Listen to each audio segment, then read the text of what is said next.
मकबूल मुर्तजा से पूछ कि आपको शेर खुदा का लक़ब मिला है, और अगर किसी ने मोहम्मद रसूल का सिला पूछना है तो करन के उवैस से पूछ, जिसे दुनिया नहीं जानती थी, कोई के पास नहीं बैठाता था, मगर मुस्तफा फरमाते हैं मेरा उवैस अगर मेरी उम्मत के लिए दुआ कर देगा, मेरा रब 70,000 लोगों को बगैर हिसाब के जन्नत में दाखिल फरमा देगा। अगर मोहम्मद रसूल का सिला पूछना है तो वो रूम के सुहैब से पूछ, कोई जानता ना था, रश्ते कमर बना दिए गए। अगर कोई मोहम्मद रसूल का सिला पूछना चाहे तो हबश के गुलाम से पूछो, वो बिलाल हबशी से पूछो, जिसके गले में रस्सी डालकर मक्के की गलियों में घसीटा जाता था। कोई पास बिठाना पसंद नहीं करता था, कोई बात करना पसंद नहीं करता था, हर कोई दूर भागता था।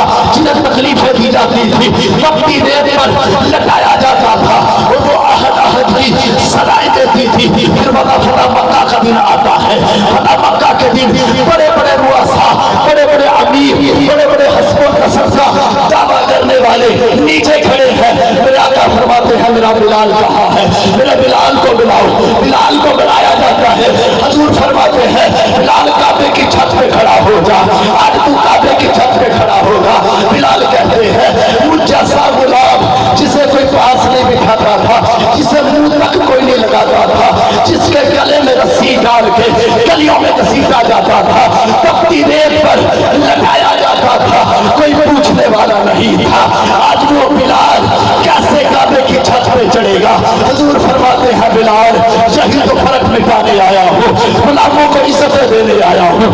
आज तू काबे की छत पे खड़ा होगा। जब बिलाल काबे की छत पे खड़े होके अजान देने लगे तो गोया के